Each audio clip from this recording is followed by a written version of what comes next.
Hello, my dear student. So, the next topic is Dalton atomic theory. It is also very important for class 9th purpose.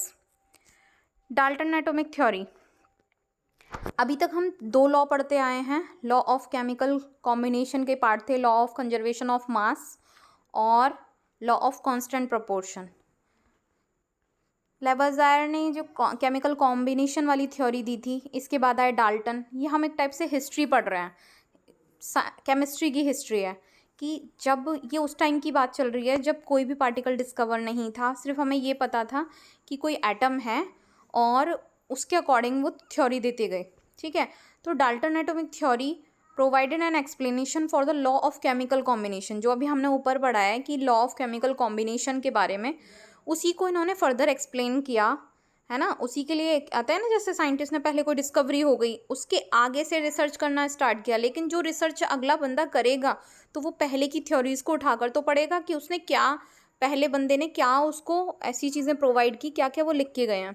तो कह रहा है according to Dalton atomic theory all matter, जितने भी matter हैं, चाहे वो element की फॉर्म में हो, कंपाउंड की फॉर्म में हो या मिक्सचर की फॉर्म में हो, is composed of small particle called atom. जितनी भी मटेरियल हैं, ठीक है, मैटर हैं, वो सब क्या हैं, एक स्मॉल पार्टिकल से बने हुए हैं. उस स्मॉल पार्टिकल को क्या कह रहे हैं बच्चों, एटम. ठीक है, तो डेफिनेशन यहाँ से बन जाती है, atom are the smallest particle of any matter. ठीक है, अब डाल्टन ने अपने कुछ पोस्टुलेट्स दिए. क्या उन्होंने कंक्लूड करके दिया भाई, पहली ये जो क्वेश्चन है यहाँ से डायरेक्ट, या तो डायरेक्ट आ जाएगा पूरा डाल्टन एटॉमिक थ्योरी करके, और समटाइम क्वेश्चन में आ जाएगा कि the main postulates of Dalton atomic theory. ये भी एक क्वेश्चन बन जाता है. Every matter is made up of very small particle. पहला भी हमने ऊपर बताया ना कि जितने भी मैटर हैं इस दुनिया में वो एक स्मॉलेस्ट पार्टिकल से बने होते हैं, उसको कहते हैं एटम. पहली थ्योरी वेरी इजी है, आप डायरेक्ट लिख सकते हो, लिख के आ सकते हो, every matter is made up of very small particle. ठीक है, matter is made up of small particle called atom. Atom are indivisible particle. एटम कैसे होते हैं, इनडिविजिबल होते हैं, which can neither be created और nor can be destroyed in a chemical reaction. अब देखो इनकी थ्योरी क्या कहती थी, डाल्टन की एटॉमिक थ्योरी कहती थी, ये उस टाइम की बात है जब हमें ये नहीं पता था कि एटम भी 3 पार्ट में डिवाइड हो जाता है. ठीक है, तो इन्होंने क्या कहा कि एक सिचुएशन ऐसी आएगी, अगर हम इसे किसी पार्टिकल को ब्रेक करते हैं, हथौड़ी वगैरह किसी की भी आप हेल्प से तोड़ने की कोशिश करें, तो वो फर्दर छोटे छोटे पीसेज में टूटेगा, है ना. फिर इन पार्टिकल को भी तोड़ोगे तो ये और फर्दर छोटे छोटे पीसेज में टूटेंगे. लेकिन एक स्टेट ऐसी आएगी कि वो पार्टिकल ना, जो बहुत माइन्यूट पार्टिकल हो, वो टूटना बंद हो जाएगा. ठीक है, ना तो उसे क्रिएट किया जा सकता है एटम को, और ना ही उसे डिस्ट्रॉय किया जा सकता है किसी केमिकल रिएक्शन में. उनका मानना ये है. तो एटम क्या था, वेरी स्मॉलेस्ट पार्टिकल. आपको मैंने बताया ना, जैसे अगर मैं हल्का सा पॉइंट भी लगा रही हूँ तो इसमें millions billions of atoms particle होंगे. ठीक है, atom of a given element are identical in mass. ठीक है, तो ये कह रहा है एटम जो होंगे, गिवन एलिमेंट, कोई एलिमेंट दे दिया तो उनका, अगर मैंने कोई एक एटम लिया है, जैसे कि मैं कार्बन ही ले लेती हूँ बच्चों, कार्बन लेती हूँ, कार्बन का मास नंबर क्या हो जाएगा, 12.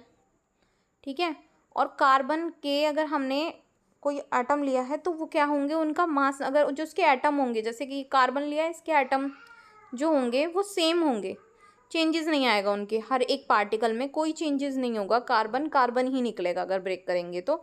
ये कह रहा है कि atom of a given element are identical in mass. उनका मास सेम होगा और उनकी प्रॉपर्टी सेम होगी. अगर ये कार्बन का एक पीस रखा है, दूसरा भी कार्बन का ही पीस रखा है, तो दोनों सिमिलर ही तो होंगे, तभी तो उन्हें कहा जा रहा है ये भी कार्बन है, ये भी कार्बन है.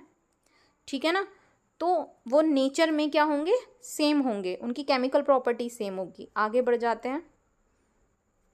Next point is atom of a different element have a different mass and chemical property. और भी ईजी है ये पॉइंट, और भी ईजी है. क्यों, मैंने ले लिया कार्बन, ले लिया, और मैंने ले लिया ऑक्सीजन, तो इनका मास नंबर अलग होगा. जैसे कार्बन का हो गया बच्चों, एटॉमिक नंबर तो 6 हो गया और मास नंबर हो गया 12.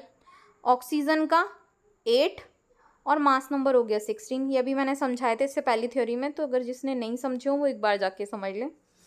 ठीक है, तो मास नंबर कैसे निकालते हैं, number of proton plus number of neutron. तो atom have a different element, ये दोनों डिफरेंट एलिमेंट है ना। एलिमेंट क्या होते हैं, which can't be further break down in any other elements, है ना, जिनको तोड़ने पे कोई और अदर चीज़ ना बन जाए। जैसे आयरन को तोड़ोगे तुम तो आयरन ही निकलेगा, ठीक है ना। तो कह रहा है सेम अगर एलिमेंट ले रहे हैं तो सेम मास और केमिकल प्रॉपर्टी होगी, लेकिन डिफरेंट एलिमेंट ले रहे हैं तो डिफरेंट मास और डिफरेंट प्रॉपर्टी होगी। क्लियर है। नेक्स्ट आ जाते हैं। Atom combine in the ratio of small whole number to form compound. अब ये थोड़ा सा ध्यान रखने वाली बात है, एटम जो कंबाइंड होते हैं वो एटम कंबाइंड ना ratio of small whole number कहाँ से स्टार्ट होते हैं बच्चों, 0 से लेके 1 2 3 4, ओके। ये चीज़, तो ये आपको पॉइंट याद रखना है कि जो एटम कंबाइंड हो रहे हैं बच्चों वो होल नंबर की फॉर्म में कंबाइंड हो रहे हैं। जैसे मैंने हाइड्रोजन ले लिया और ऑक्सीजन ले लिया, ये दो अलग अलग एलिमेंट हैं, इनके एटम जो हैं कंबाइंड हो रहे हैं आपस में, और क्या बना रहे हैं, जैसे हाइड्रोजन के 2 मॉलिक्यूल और ऑक्सीजन का 1 मॉलिक्यूल मिलके एक क्या बना दे रहा है, कंपाउंड बना रहा है। यानी कि नंबर लग के क्या बन रहा है, कंपाउंड बन रहा है एक रेशो में, पर्टिकुलर रेशो में। अभी समझाया मैंने कांस्टेंट प्रोपोर्शन में, जिसने ना देखा वो देख लेना।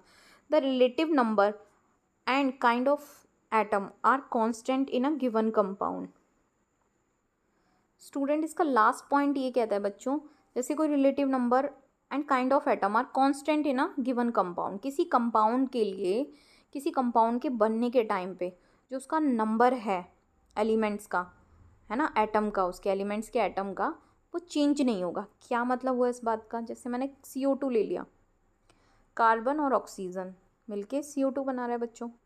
तो कार्बन ऐसा नहीं कर सकते कि C की जगह C2 लगा दिया, और O3 तो भी हम कार्बन डाइऑक्साइड ही कह रहे हैं, नहीं। तो ये कह रहा है इसका जो नंबर होगा, है ना, relative number and kind of atom are constant, वो एक नियत अमाउंट में रहते हैं, कांस्टेंट रहते हैं कंपाउंड बनते टाइम। तो ये जो पहली थ्योरीज थे उनसे ही कुछ एक्सप्लेनेशन डाल्टन ने आके निकाले, कुछ पोस्टुलेट्स। तो इन्हें एक बार रिवाइज कर लीजिएगा, ठीक है। मैं एक बार रिकॉल करा दे रही हूँ थोड़ा सा साफ करके। पहला पोस्टुलेट है, every matter is made up of very small particle. जो भी मैटर है वो किससे बनी है, बहुत स्मॉल पार्टिकल से। दूसरा है, एटमिक इंडिविजिबल पार्टिकल है, जिसको ना तो क्रिएट किया जा सकता है ना ही डिस्ट्रॉय किया जा सकता है in a chemical reaction. Atom of a given element, अगर कोई भी एलिमेंट है और आइडेंटिकल है, माने सेम है, आइडेंटिकल या सेम भी लिख सकते हो, सेम है, तो उसका मास भी सेम होगा और उसकी केमिकल प्रॉपर्टी भी सेम होगी। एटम ऑफ डिफरेंट एलिमेंट, कोई अलग अलग एटम ले रखे हैं, है ना, तो अगर दो दो कोई अलग एलिमेंट का एटम है तो उनका मास भी चेंज होगा और केमिकल प्रॉपर्टी भी चेंज होगी। नेक्स्ट आ जाओ, atom combine in a ratio of whole number. तो कंपाउंड बनते टाइम वो होल नंबर से स्टार्ट होगा, जैसे 0 से लेके आपका एंड सो ऑन तक हो सकता है वो नंबर। जैसे बताया, हाइड्रोजन में 1 लगा दिया, ऑक्सीजन में 2 लगा दिया, है ना। तो कंपाउंड तो बन रहा है लेकिन एक निश्चित रेशो में।